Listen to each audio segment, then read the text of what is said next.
la clase virtual de Filosofía del Derecho. En la oportunidad vamos a referirnos a la introducción a la filosofía del derecho. Como ustedes saben, la filosofía tiene su origen en Grecia. Y el primer filósofo del que tenemos referencia se llama Tales de Mileto. Tales de Mileto pregunta de dónde vienen las cosas. Y su respuesta fue muy natural, al decir las cosas vienen del agua, porque Grecia está rodeada de agua. Los alimentos que producían allá eran en agua.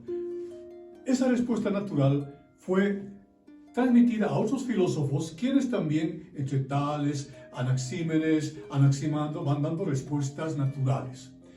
Pero ahora veamos a otro filósofo, Sócrates. Sócrates inaugura un periodo antropológico.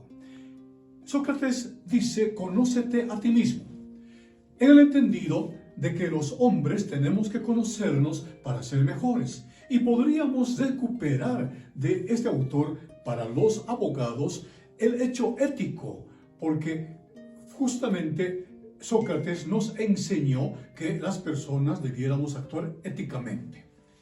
Para concluir el periodo de Grecia, tenemos ahora a Platón. Para Platón, la filosofía no es otra cosa que el saber episteme, el saber racional. En cambio, para Aristóteles, la filosofía es el saber general, es el saber mezclado entre lo popular y lo racional. Hemos hecho el avance de la filosofía en Grecia.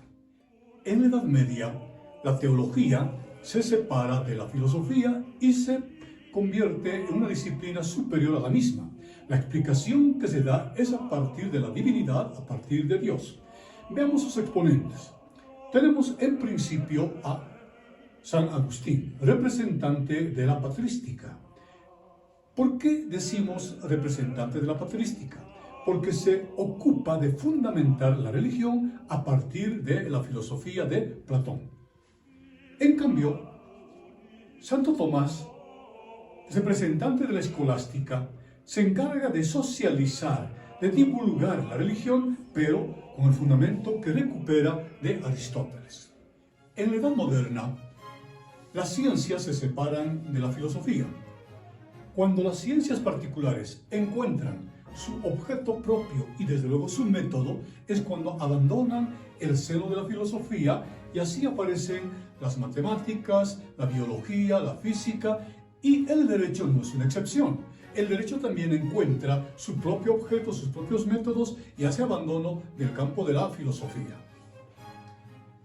En la edad contemporánea, la característica fundamental es que aparecen las corrientes filosóficas. Así tenemos el existencialismo, el voluntarismo, el idealismo, y en el campo del derecho no hay una excepción. Aparecen también las corrientes jusfilosóficas. Así tenemos el positivismo, el justnaturalismo, el realismo jurídico, el materialismo jurídico y las corrientes filosóficas contemporáneas. Si lo que hemos referido acontecía en la cultura occidental, en nuestras culturas originarias se presenta un fenómeno muy diferente.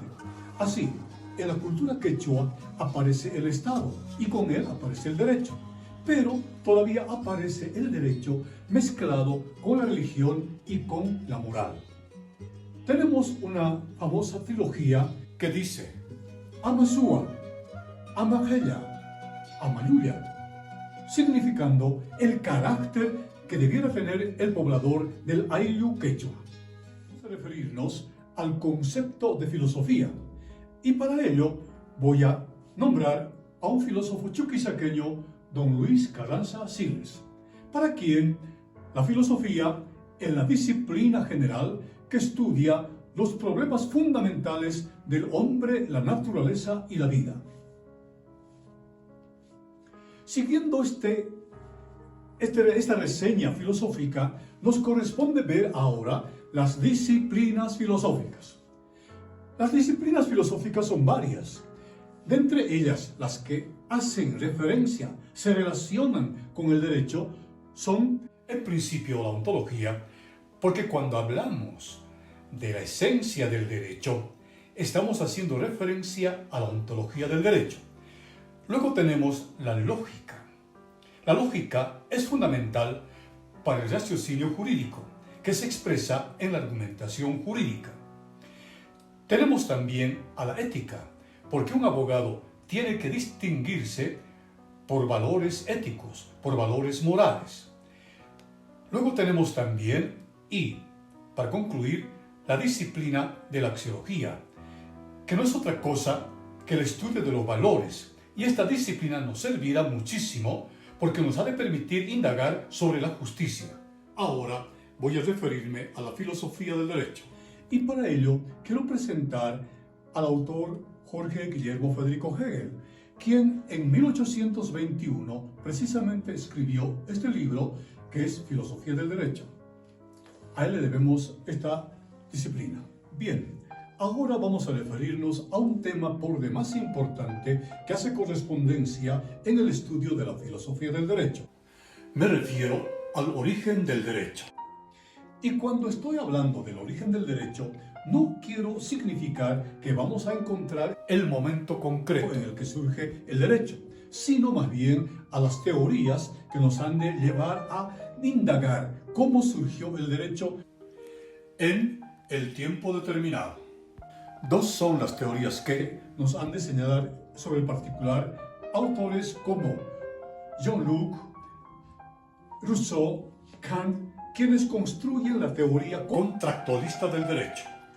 Para estos autores, en lo fundamental, el derecho se origina cuando las personas renuncian a derechos naturales, que son amplios, para adscribirse a derechos civiles, que son más restringidos, pero que les dan la garantía del cumplimiento de sus derechos.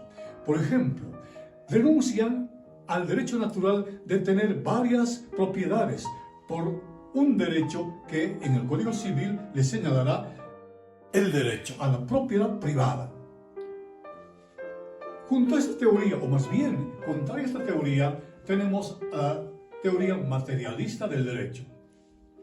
Para los marxistas, el derecho aparece cuando aparece la propiedad privada, cuando la sociedad se divide en clases y cuando aparece el Estado que ha de utilizar al derecho para resguardar los privilegios, los intereses de las clases dominantes. No es posible tener un solo concepto de derecho, porque así como existen corrientes doctrinas del derecho, así también existen los conceptos para cada uno de los jus filósofos. Pero permítanme presentar al filósofo brasilero partidario de la corriente de la teoría tridimensional del derecho, Miguel Reale, quien nos brindará su concepto del derecho.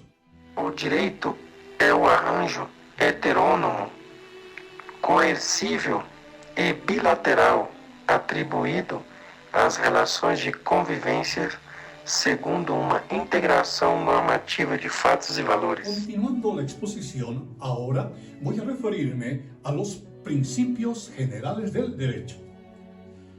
Los principios generales del derecho son las razones últimas que nos permiten resolver los procesos legales cuando existe una laguna, cuando la norma no ha establecido algo concreto, algo particular. En ese sentido, los abogados utilizamos los principios generales del derecho. En el sistema boliviano, los principios que utilizamos inicialmente son los principios que están señalados en la Constitución Política del Estado en su artículo 8.1. Ahí precisamente vamos a encontrar aquello que nos ha de servir para fundamentar cuando, reitero, existe un vacío legal. Pero también tenemos los principios legales, o también conocidos como de reserva legal. Los principios legales se encuentran expresados en cada uno de los códigos al inicio de cada uno de ellos y nos sirven para señalar que no es posible que en derecho haya una resolución si acaso no tiene una reserva legal. Ahora voy a referirme a los valores. Los valores del derecho fundamentalmente son tres: la seguridad jurídica, el bien común y la justicia. Pero de estos valores voy a hablar en la siguiente exposición. Ahora voy a referirme a un tema muy central, muy importante de la filosofía del derecho. Se trata de los fines del derecho. ¿Y por qué digo que son importantes? Porque son las razones que tenemos los abogados para efectuar un trabajo que oriente nuestra labor hacia la libertad, la igualdad y la paz social. Precisamente, cuando estamos ejerciendo la labor de abogado, debemos ceñirnos a lo que la Constitución Política del Estado indica en relación a la libertad, que es el derecho fundamental que tenemos los abogados para lograr la plena realización de los derechos de las personas. Pero lamentablemente, ¿qué ocurre? Que tenemos el 70% de personas que se encuentran con detención preventiva sin hacer caso a que los abogados debemos pelear por la libertad.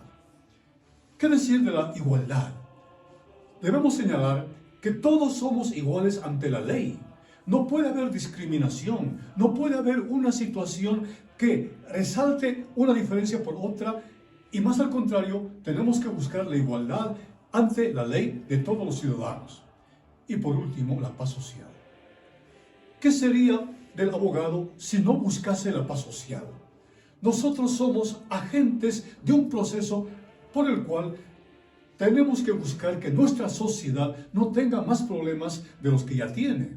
En ese sentido, un mandato, un fundamento central de la profesión del abogado es buscar la paz social, y para ello no debe buscar necesariamente la utilización del litigio, sino más al contrario, debe buscar la utilización de los medios alternativos de solución de conflicto, como el caso, por ejemplo, de la conciliación.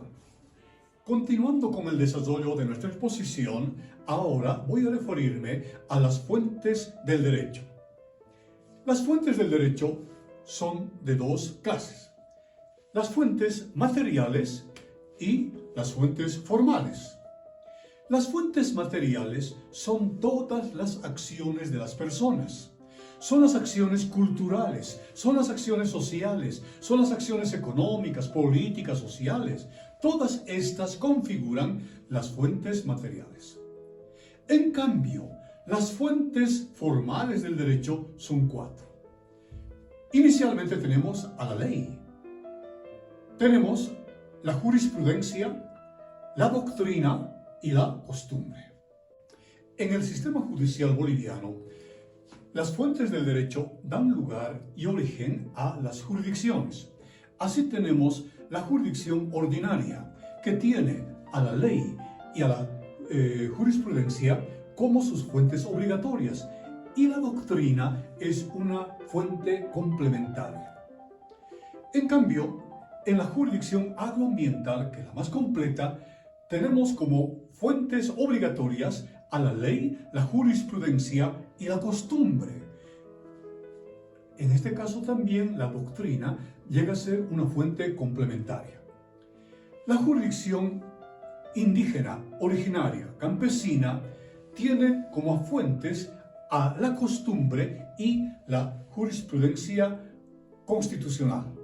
Y cerrando este capítulo de las fuentes, tenemos ya a la jurisprudencia constitucional, que, como podrán advertir, tiene como fuente a la Constitución Política del Estado. Nos corresponde en este momento analizar la relación entre el derecho objetivo y el derecho subjetivo.